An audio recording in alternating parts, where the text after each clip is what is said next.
She took him hostage, then the crash left them alone on a world that hates them. Sean Clarke woke to pain and the smell of blood. His own blood, running warm from the gash above his eye where Sarith had struck him during the capture.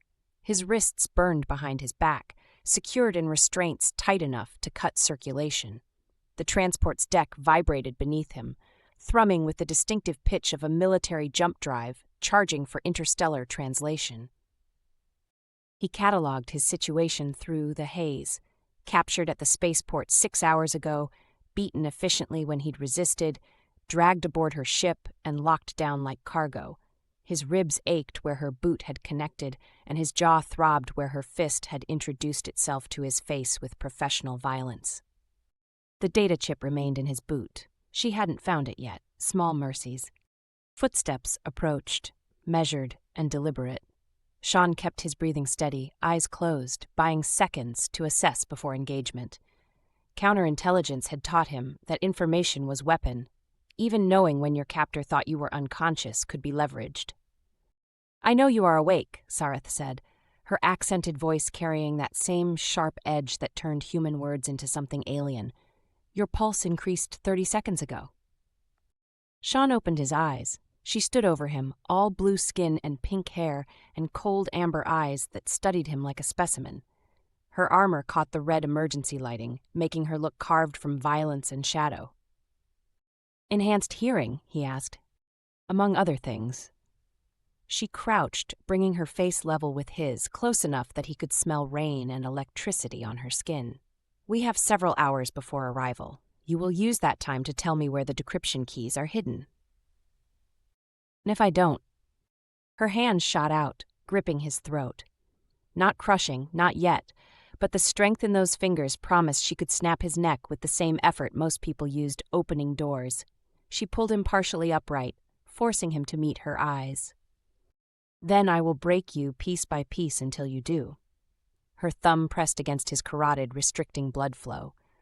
Black spots danced in his vision. "I have studied human physiology extensively. I know precisely how much damage your body can endure before systems fail.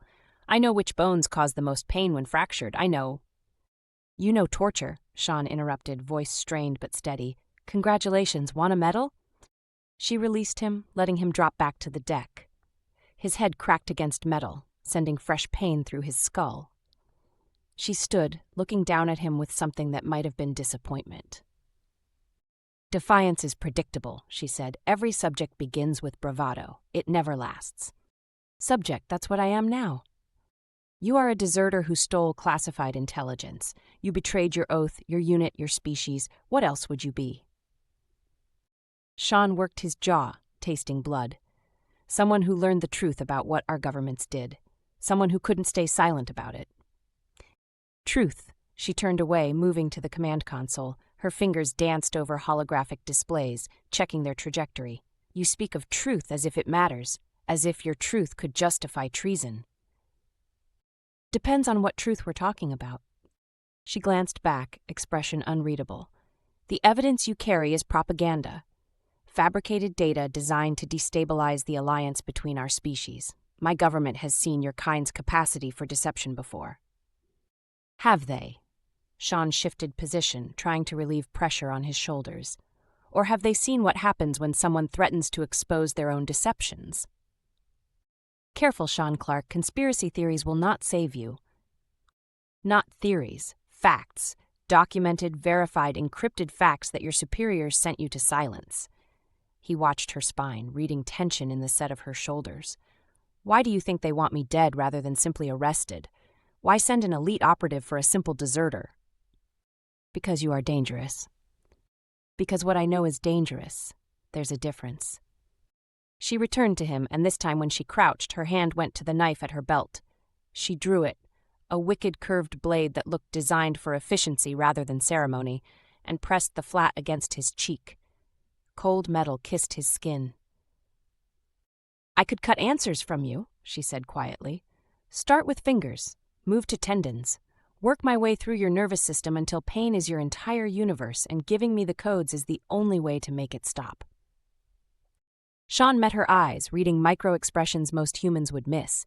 Dilated pupils, elevated breathing rate, muscles tight with tension she couldn't quite control. She was threatening him, yes, but she didn't want to. Not yet. Maybe not at all. You could, he agreed, but you won't, not yet. So certain? You're a soldier, not a sadist. You said it yourself back at the spaceport. This is duty for you, not pleasure. He paused. Which means you need justification. You need to believe I'm refusing to cooperate, forcing your hand. Right now we're just talking. No reason to escalate.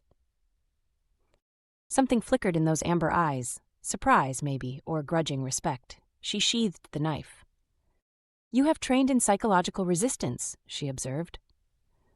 15 years Special Forces, we cover a lot of ground. Including how to manipulate interrogators. Including how to survive people who want information I'm not willing to give. He shifted again, ribs protesting. Look, Commander. Sarith. We both know how this plays out. You threaten, I resist. You escalate, I endure. Eventually, you either break me or kill me trying. It's a predictable dance, and we're both too professional to pretend otherwise. She studied him with unsettling focus. What are you proposing? Conversation. You want to know why I deserted, why I stole the data, what it contains. I'm willing to discuss it. No codes, no decryption keys, but context. Information about information. He met her gaze steadily. Worst case, you learn nothing useful. Best case, you understand what you're really being ordered to do. I know what I am ordered to do. Retrieve the data. Eliminate the security risk. Do you know why? Silence stretched between them. The transport hummed around them, jump drive building toward translation threshold. Finally, Sarith stood and moved to a storage locker, returning with a water container. She held it to his lips, letting him drink. The gesture was practical, not kind. Dead men told no tales, and dehydrated prisoners broke faster, but his body accepted the water gratefully. Speak, she commanded, and if I detect lies, this conversation ends and we proceed to less pleasant methods. Sean gathered his thoughts, choosing words carefully. 3 months ago, I was part of a joint operation, human and your species, working together on what we were told was a counter-terrorism strike. Target was supposed to be a weapons facility on the Outer Rim. I know of this operation. It was successful. It was a massacre. He watched her face for reaction. The facility wasn't military. It was civilian. Families, children, we killed them all on orders from command, your command and mine, working together. Her expression remained controlled, but her fingers tightened slightly. Combat situations involve difficult choices. This wasn't combat, this was execution. And when I started asking questions about the intelligence that sent us there, I found something interesting. The facility was flagged based on data from a classified program called Protocol Meridian. She went very still. I do not know this name. I didn't either, not until I accessed the Joint Command archives. Protocol Meridian was a weapons development project, biological warfare, tested on. The transport lurched violently. Sarith spun toward the console as warning klaxons shrieked through the cabin. Red lights cascaded across her displays, multiplying faster than she could address them.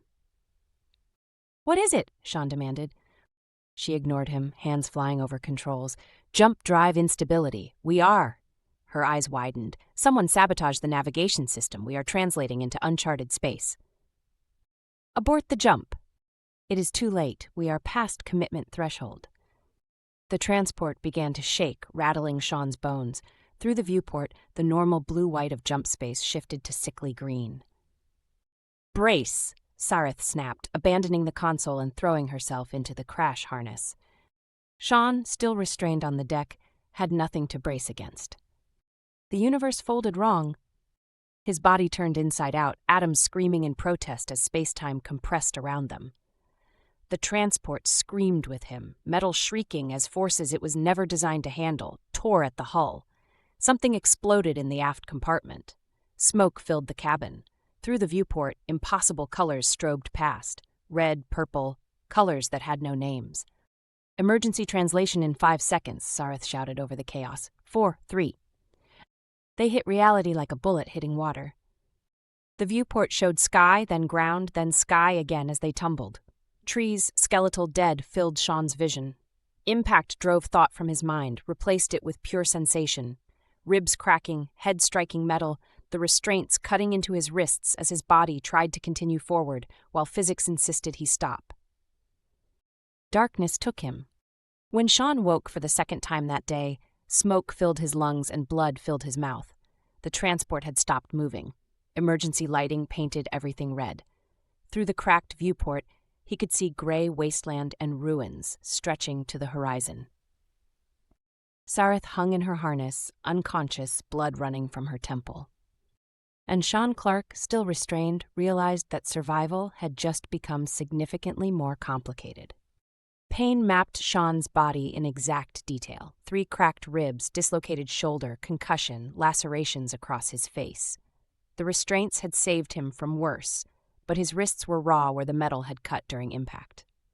Sarith remained unconscious, breathing shallow.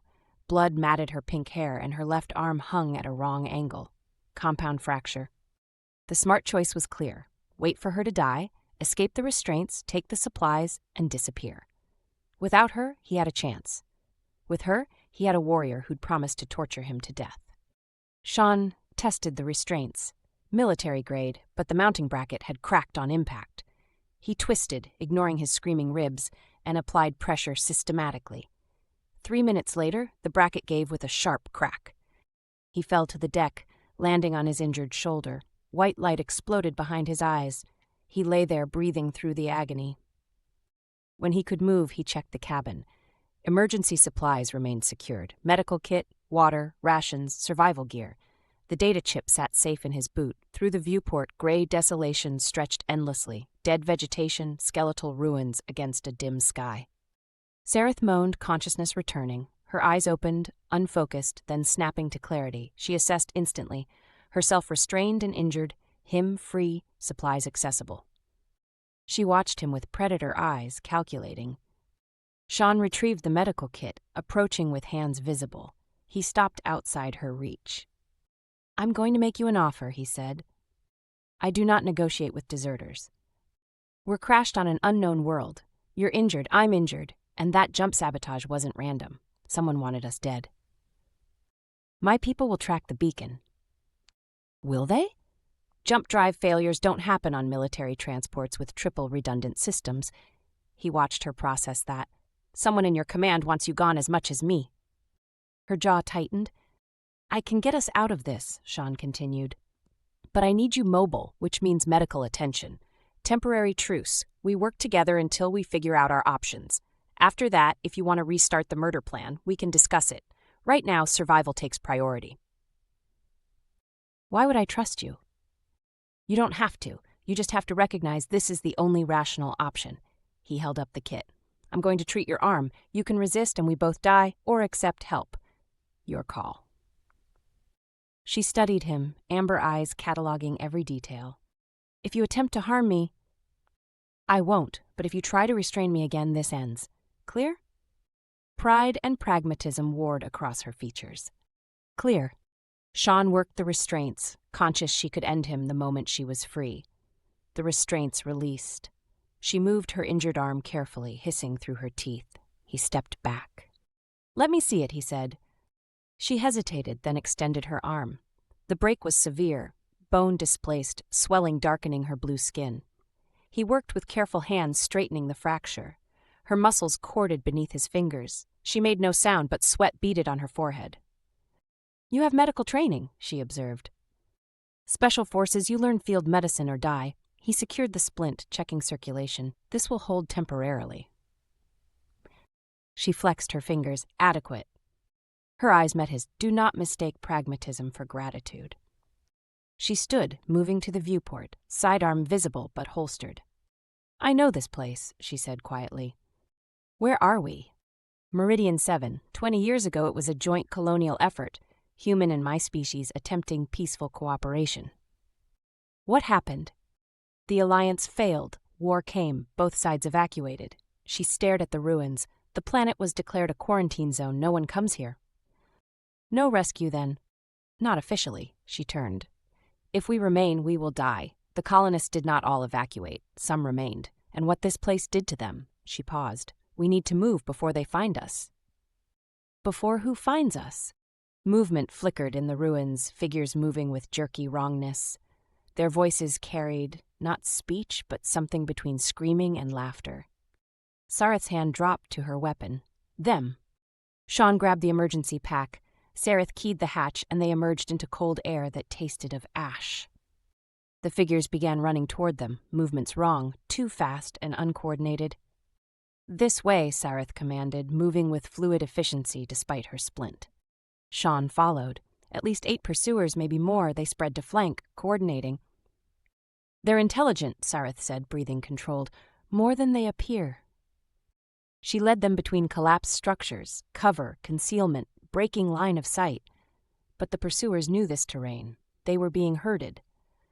Sean spotted a building more intact than others, a military bunker. Small, defensible entrance, solid walls. "There," he said. Sarith calculated and nodded. They sprinted the final 50 meters. One pursuer got close enough for Sean to see its face. Human, male, features twisted into rage and ecstasy. Eyes wrong, pupils blown wide. They reached the entrance. Sarith fired twice, dropping the closest pursuer. It fell, but kept moving, crawling with broken legs while making that horrible, laughing scream. Sean pulled the entrance panel. Emergency override responded. They dove inside. Sarith sealed it as bodies slammed against the exterior. Darkness, broken only by emergency lighting. The bunker was small. Equipment lockers, sleeping racks, a sealed door marked medical. Outside, the screaming continued, patient. Sarith checked her weapon. "We are trapped." "Temporarily contained," Sean corrected. Something other than cold efficiency showed in her expression. "You have a plan?" "Working on it." He checked the lockers. Standard military supplies, communications gear, power cells, medical supplies. "How long before your people track us?" "Unknown. The beacon may not have survived." "So we're on our own?" "Yes." Sean pulled out a scanner. The bunker had backup power. The medical room showed active power draw. Something still running. "We need to know what we're facing," Sarith said. "Those colonists retain tactical awareness." "You've seen this before?" "No, but I've heard stories about Meridian 7. She met his eyes. "About what both our governments did here." Sean thought about Protocol Meridian, about biological weapons testing. "The medical room," he said. "There might be records. They would have documented everything. And if we find something, then we learn what we're running from." They approached together, Sarith covering while Sean worked the access panel. It opened, revealing equipment and storage. At the center, a computer terminal flickered. Sean activated it. Files appeared, medical logs, research data, classified documents, both human and alien authorization codes. He opened the most recent log. Video footage, scientists in containment suits, colonists strapped to tables, injection sequences. 20 years ago, just before evacuation. "What is this?" Sarith asked, barely above a whisper. More footage. The colonist transformations documented neural deterioration, behavioral changes, that horrible rage laughter emerging. The final entry was audio, a woman's voice, human, clinical despite fear. "Dr. Amara Solis, final entry. Protocol Meridian has achieved projected results. The biological agent successfully induces permanent aggressive psychosis in both human and Sirivian subjects. Lethality rate 100% within 6 weeks. Recommend immediate sterilization of test site." The audio cut off. Sean looked at Sarith. Her face had gone pale, expression beyond shock. "Protocol Meridian," she said quietly. "You tried to tell me before the crash." "Yeah. My people, your people, together." She turned to him, and in her eyes he saw everything crumbling. Honor, duty, the righteous cause. "They sent me to kill you because you knew this." "Yes, and they will kill me now, because I have seen it." Sean nodded. "We're both targets. The crash was convenient. Lose us both, bury the evidence." Outside, the screaming stopped in the silence, scratching at the walls, patient and methodical. Sarith holstered her weapon and sat heavily, cradling her injured arm. She looked exhausted, drained by revelation. "What do we do?" she asked. First time she'd asked rather than commanded. Sean sat across from her. "We survive," he said. "We find a way off this planet, then we make sure the truth gets out." "They will hunt us forever." "Probably." He met her eyes, but at least we'll be hunting them back. She studied his face, then nodded slowly. Temporary alliance. Until we're both safe. The scratching grew louder. Something struck the door, testing strength. They had hours at most. But they were alive, and they knew the truth. For now, that was enough. The scratching stopped an hour before dawn. Sean hadn't slept, couldn't with his ribs grinding against each other every time he breathed. He'd spent the night cataloging their resources. 3 days of water if rationed carefully, maybe 5 days of rations, enough power cells to keep the bunker's life support running for a week. After that, they'd have to move regardless of what waited outside. Sarith sat across from him, back against the wall, her injured arm cradled in her lap. She'd been silent since discovering the truth about Protocol Meridian, processing the collapse of everything she'd believed. Her eyes tracked the darkness, never quite closing, warrior instincts overriding exhaustion. "They will come back," she said finally, voice rough from disuse. "Yeah. We cannot remain here indefinitely." "No." Sean shifted, trying to find a position that didn't make his ribs scream. "We need to reach higher ground. If there's any functional communication infrastructure on this planet, it'll be at elevation. Colonial settlements always put their main arrays on the highest points for maximum coverage. And if the arrays are destroyed, then we find another option, but standing still isn't one." She looked at him, amber eyes reflecting the red emergency lighting.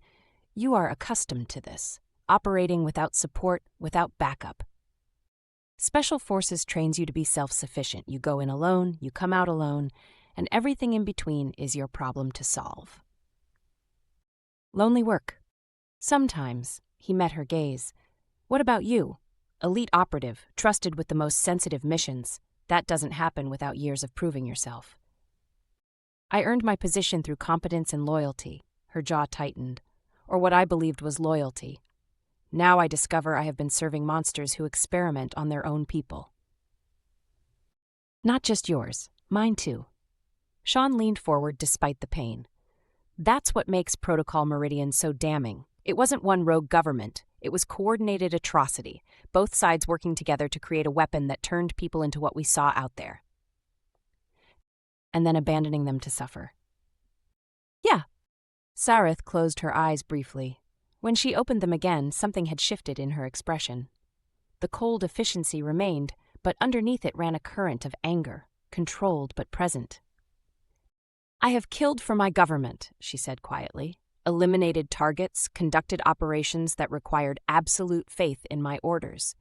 I never questioned because I believed we were righteous, that we fought to protect our people from human aggression. I believed similar things about mine. Now I know both our governments are willing to sacrifice anyone, their own citizens, enemy civilians, doesn't matter, if it serves their strategic interests." He touched his boot, feeling the data chip through the leather. "That's why this evidence matters. It's not about proving one side is worse, it's about proving both sides are guilty." She studied him with new focus. "You deserted because of this. Gave up everything, your position, your honor, your future, to expose the truth." "I deserted because staying meant being complicit. Once you know what your government is capable of, every order becomes suspect. Every mission could be another atrocity dressed up as duty. And you could not live with that uncertainty." "Could you?"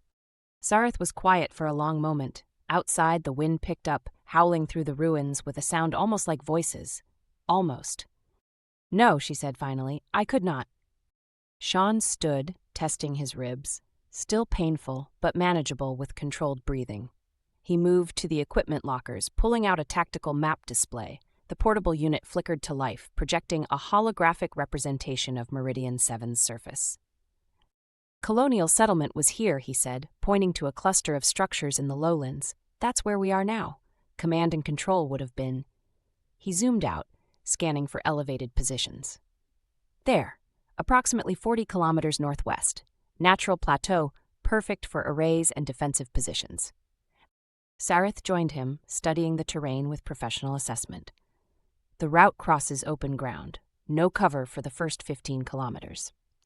We move at night. Use thermal camouflage if this bunker has any."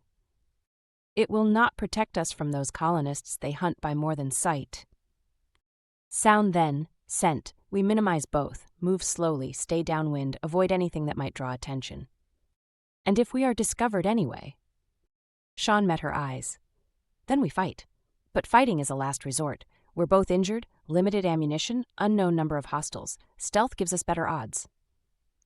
She nodded slowly, accepting the tactical logic. Her good hand traced the projected route, calculating distances and timing. 3 nights of travel if we maintain steady pace, she said. Longer if we must hide during portions. We leave tonight. Gives us today to rest, treat our injuries properly, prepare gear. Agreed.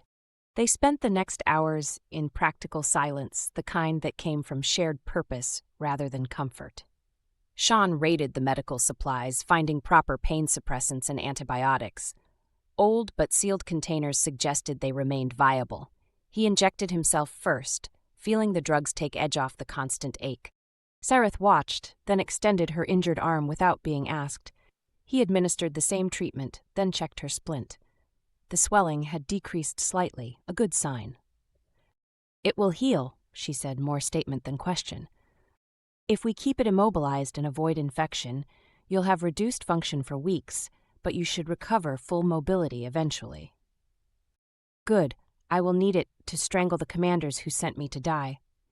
The comment was delivered without humor, flat and serious. Sean found himself almost smiling anyway. Get in line. They prepared gear methodically, weapons checked and loaded, supplies divided into packs they could carry, thermal camouflage pulled from storage and tested. The technology was older generation, less effective than modern systems, but functional enough for their purposes. As the hours passed, Sean became aware of Sarith's presence in new ways. The efficiency of her movements despite injury, the way she anticipated needs without discussion, handing him tools before he asked, covering angles while he worked. They'd fallen into the rhythm of a trained team, and it should have felt wrong given they'd been enemies 12 hours ago. But it didn't feel wrong, it felt necessary. Tell me about the data, Sarith said during a brief rest. The evidence you carry, what exactly does it contain? Command authorization codes for Protocol Meridian, budget allocations showing joint funding, communication logs between human and Sirivian leadership coordinating the project, test results from multiple sites, Meridian 7 was just one of several. He paused. And video evidence, scientists from both species conducting experiments, commanders from both militaries observing results. Enough to prove coordination at the highest levels. Yeah, enough to bring down governments if it reaches the right people. And you intended to transmit this to whom? Independent journalists, coalition oversight committees, anyone with the platform and credibility to force investigation. Sean looked at her directly. I wasn't trying to start a war, Sarith. I was trying to prevent the next one, because if our governments can do this in secret, what else are they capable of? She held his gaze, processing his words against everything she'd learned. Finally, she nodded. When we reach the communication array, she said, we transmit together, human and Sirivian, joint testimony. It will be harder to dismiss as propaganda if both sides are represented. You're sure? Once that data goes out, there's no going back. We'll both be fugitives. I am already a fugitive. They tried to kill me the moment I became a liability. Her eyes hardened. At least this way, my fugitive status will serve a purpose. Night fell slowly, the dim sky darkening to near black. Through the bunker's small viewport, Sean watched the ruins fade into shadow. Somewhere out there, the colonists waited, transformed by the very weapon their governments had tested on them. He thought about Dr. Solis's final log entry, about the clinical description of permanent aggressive psychosis. Those people outside had been victims first, test subjects sacrificed for strategic advantage. What they'd become was a direct result of choices made in comfortable offices by people who'd never face consequences. Until now. Ready? Sarith asked, checking her weapon one final time. Sean shouldered his pack, feeling the weight of supplies and evidence. His ribs protested, but the pain suppressants kept it manageable. Ready? They moved to the bunker entrance. Sarith keyed the emergency release, and the panel slid open with a soft hiss. Cold air rushed in, carrying scents of ash and decay. The wasteland stretched before them, dark and silent. No movement visible, but that meant nothing. The colonists could be anywhere, watching, waiting. Sarith activated her thermal camouflage. The suit shimmered, then seemed to absorb light, making her outline blur against the darkness. Sean did the same, feeling the technology settle over him like a second skin. They stepped into the night together, moving with careful silence toward the distant plateau and whatever waited there. Behind them, the bunker sealed automatically. Ahead, 40 kilometers of hostile territory. And somewhere in that darkness, the screaming laughter began again. The first night passed in tense silence, broken only by their controlled breathing and the crunch of dead soil beneath their boots. Sean led, reading the terrain with eyes trained to find safe paths through hostile territory. Sarith followed 3 meters back, covering their rear despite her injured arm. They'd covered 8 kilometers when the screaming started. Not close, maybe half a kilometer south, but sound carried strangely across the dead landscape. Multiple voices, human and Sirivian both, creating that horrible harmony of rage and laughter. Sean raised his fist, signaling halt. They froze, letting the thermal camouflage do its work. The screaming moved east, away from their position. Sean signaled continue. By dawn, they'd covered 15 kilometers and reached the edge of open ground. Ahead, scattered rock formations offered potential shelter. Sean spotted a crevice between 2 larger boulders, barely wide enough for both of them but deep enough to provide concealment. There, he whispered. They slipped inside as the sky lightened to gray. The space was cramped, forcing them close together. Sarith's back pressed against his chest as they arranged themselves to fit. He could feel her breathing, controlled and steady. "We rest here until nightfall," he said quietly. Agreed. They shared water in silence, rationing carefully. The temperature dropped as wind whistled through the crevice. Sean felt Sarith shiver against him, her body heat insufficient despite her armor.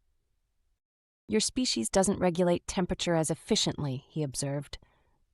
"We evolved on a warmer world. This climate is uncomfortable."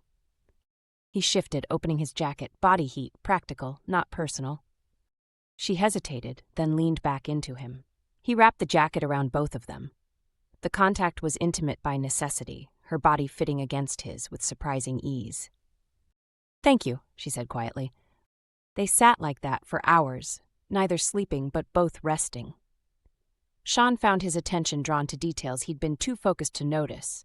The way her hair smelled faintly floral despite days without hygiene. The smooth texture of her blue skin where it showed above her armor. The strength in her frame, coiled and ready even at rest. She was beautiful. He'd registered that during the capture, but in a detached way. Now, pressed against her in the darkness, the observation carried different weight. "Tell me about your unit," Sarith said, breaking the silence. "Before you deserted." Sean considered the question, surprised she'd asked something personal rather than tactical. "Good soldiers, the best I'd worked with. We trusted each other completely." He paused. "That's what made discovering Protocol Meridian so difficult. I couldn't tell them what I'd found, couldn't risk them being implicated." "You left them believing you had betrayed them." It was necessary. He felt her shift against him. "What about you?" "My unit commander, designation Velcor. He trained me, trusted me with the most sensitive operations." Her voice carried an edge of old grief.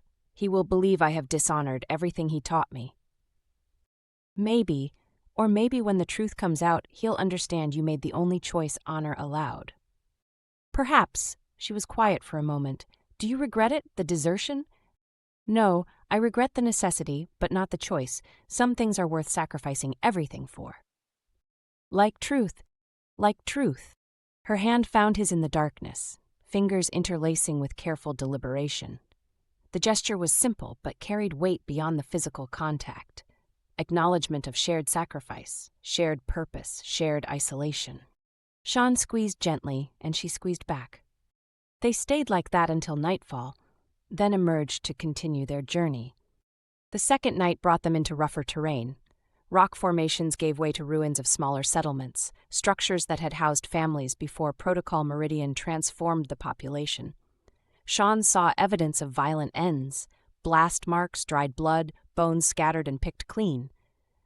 They killed each other, Sarith observed, studying a dwelling where bodies lay in defensive position.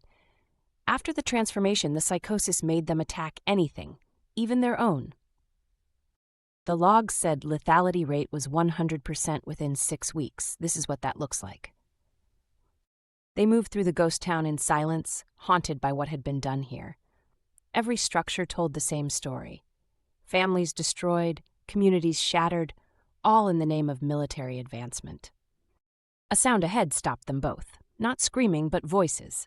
Actual voices, speaking in fragmented sentences. Food must find hunger. Kill them, kill. Sean signaled for cover. They pressed into shadow as figures emerged. 3 colonists moving with that jerky wrongness, but these retained some capacity for speech. One was human, female, gray hair matted with filth. The others were Sirivian, their blue skin mottled. All 3 carried improvised weapons, metal bars, sharpened debris. "They will smell us," Sarith breathed against his ear. She was right. The thermal camouflage hid visual signatures, but did nothing for scent. Sean watched their movements, tracking patterns. Mechanical. Habit rather than active tracking. He spotted their path, a narrow gap between buildings that would take them past the colonists without coming within direct scent range if the wind held. He signaled the route. Sarith nodded. They moved like shadows, every step placed with absolute precision. Sean's ribs protested, but he ignored the pain. They were halfway past when the wind shifted. The human colonist's head snapped toward them, nostrils flaring, her eyes fixed on their position with terrible focus. "There," she rasped. "Smell them. Fresh." The others turned, weapons raising. Sean drew his sidearm in one smooth motion. Sarith did the same. 3 targets, 2 shooters, close quarters. The math was survivable but loud, and noise would draw every colonist within kilometers. The human charged first, screaming that horrible laughter. Sean fired once, center mass, dropping her. Sarith took the first Sirivian with equal precision. The third hesitated, some fragment of self-preservation overriding the psychosis for a critical second. Sean used that second. He closed the distance, struck with his weapon's grip, and sent the colonist sprawling. Before it could recover, he fired. Silence returned, broken only by their breathing. "We need to move," Sarith said urgently, "now." They ran, abandoning stealth for speed. Behind them, screaming erupted from multiple directions. The gunshots had drawn attention. Sean counted at least a dozen distinct voices, all converging on their position. Ahead, the terrain rose sharply, the beginning of the plateau approach, steep but climbable, offering high ground and potential choke points. "There," Sean shouted. They sprinted for the slope as colonists emerged from the ruins. Plasma fires scorched the air beside his head. He returned fire without breaking stride, suppressing rather than killing. The slope was brutal, forcing them to climb with hands and feet, while colonists closed from below. Sean's ribs screamed with every movement, but adrenaline overrode the pain. Sarith climbed one-handed, maintaining pace through sheer determination. Halfway up, Sean found a narrow ledge. Defensible position, limited approaches. He pulled himself up, then reached down to haul Sarith after him. Below, colonists swarmed the slope's base, climbing after them with terrifying coordination. "How many rounds?" Sean asked. 15. "I've got 12, not enough." Sarith pulled a compact explosive from her belt, standard military issue, designed for breaching operations. "The slope is unstable," she said, "if we trigger a rock slide." Sean looked at the terrain, calculating angles and blast patterns. The slope's composition was loose rock and compacted soil.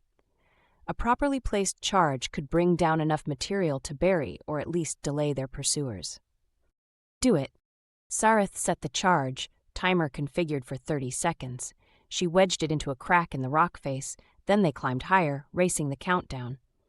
The explosion shook the plateau. Rock and soil cascaded downward in a thunderous avalanche, sweeping colonists away and blocking the slope entirely.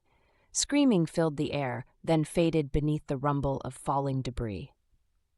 When silence returned, Sean and Sarith stood on the ledge, breathing hard, surrounded by settling dust.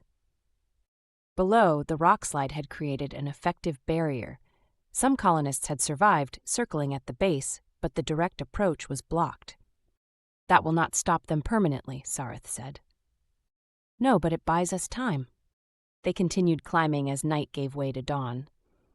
At the plateau's edge, Sean could see structures, the remains of the command and control facility exactly where the map had predicted.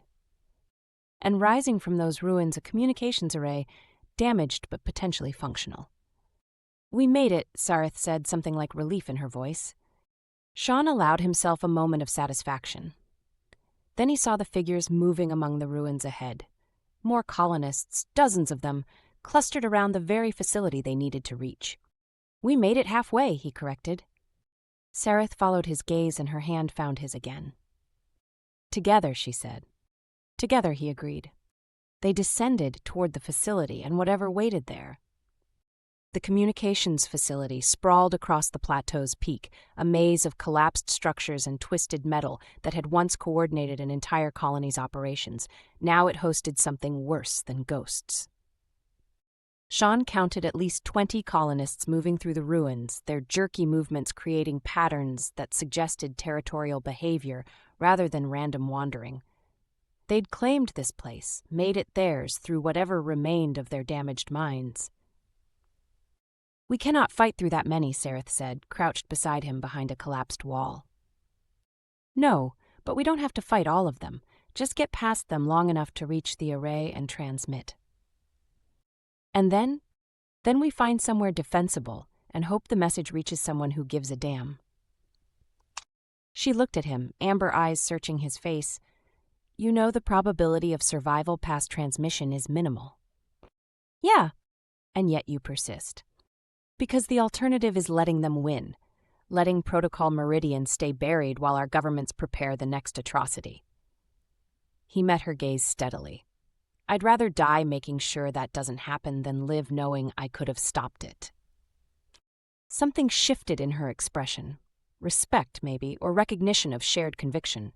Her good hand reached up, fingers tracing the line of his jaw with unexpected gentleness.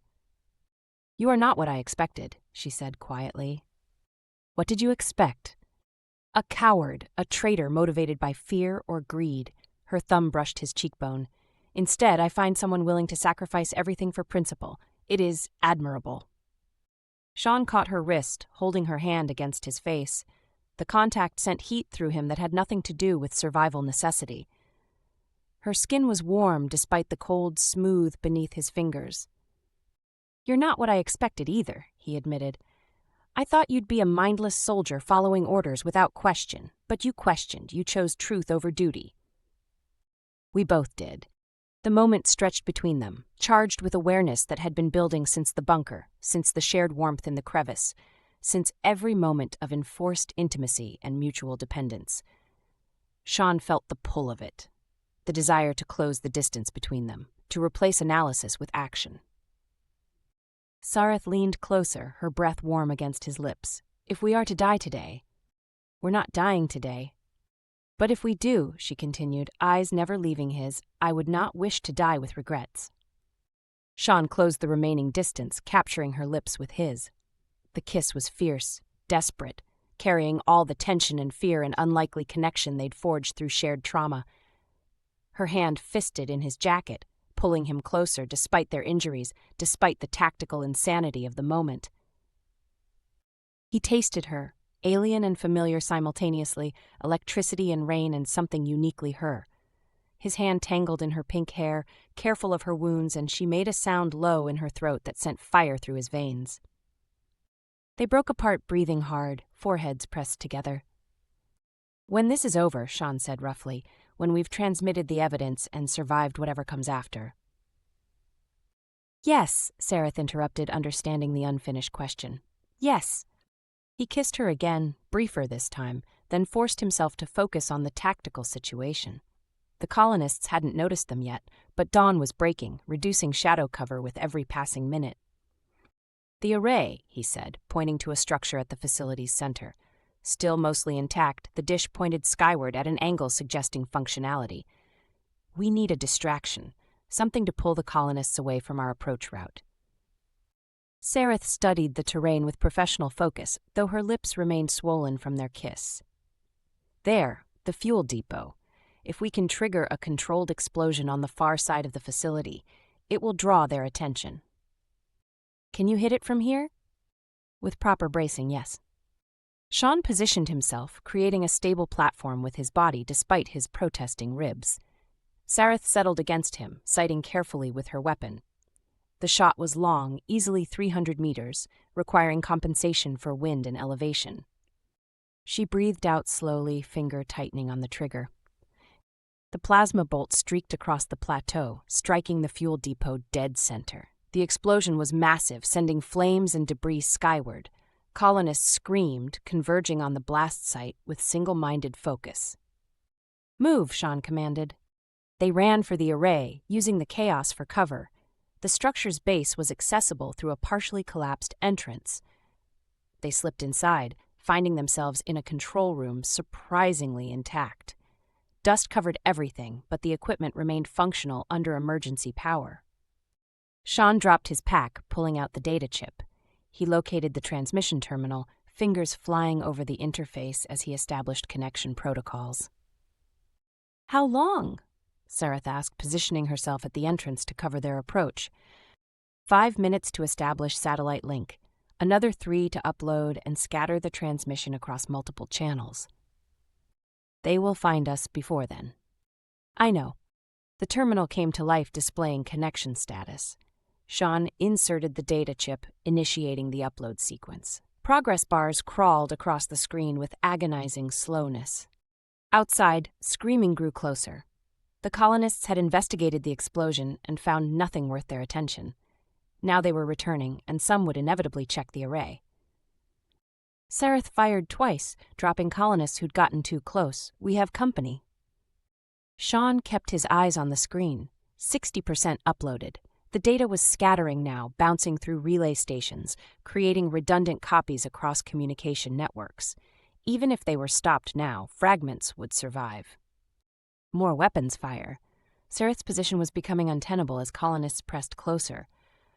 "Sean," she called, voice tight with strain. 30 seconds. She fell back into the control room, sealing the door. Something heavy slammed against it immediately, testing the barrier. The metal groaned but held. 80%. Another impact. The door's hinges began to fail. 90%. "Get down," Sarith commanded, pulling a second explosive from her belt. Sean grabbed the data chip as the upload completed. "Transmission successful" flashed across the screen. He dove behind a console as Sarith placed the charge against the weakening door. The explosion, when it came, was deafening. The door blew inward, taking 3 colonists with it. Sarith fired through the smoke, controlled bursts that dropped targets with mechanical precision, but more pressed through the gap, overwhelming through sheer numbers. Sean fired alongside her, protecting the terminal, protecting each other. A colonist got through and he struck it down with the weapon's stock.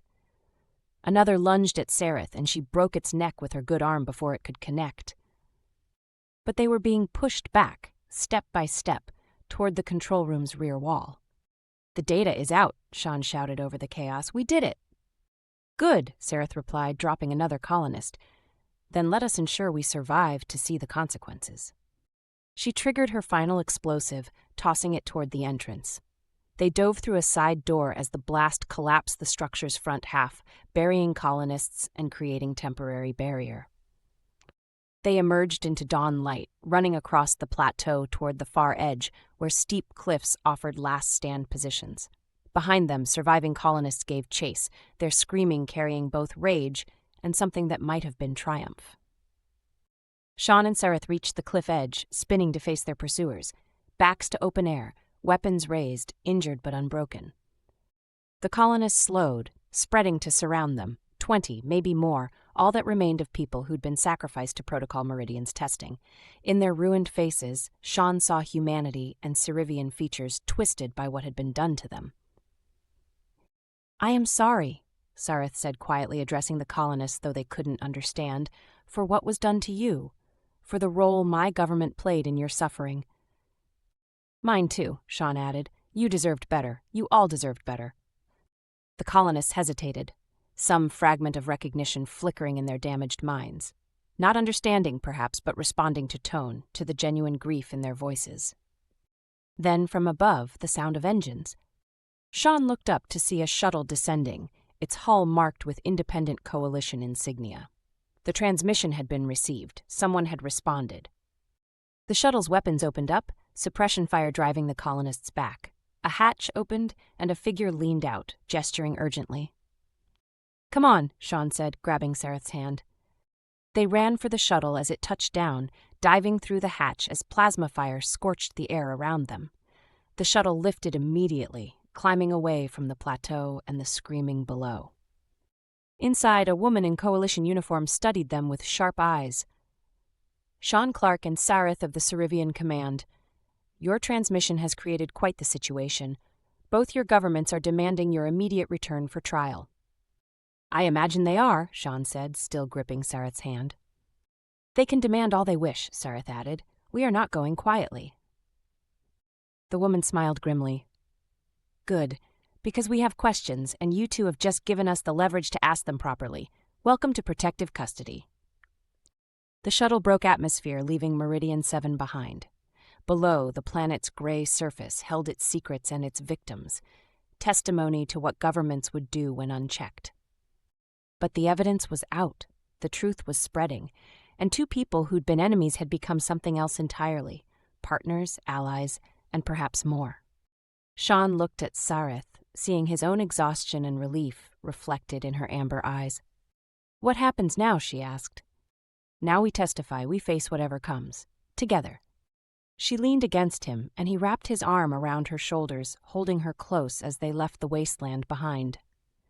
Whatever consequences waited ahead, they'd face them the same way they'd survived Meridian 7, as partners who'd chosen truth over obedience, principle over safety.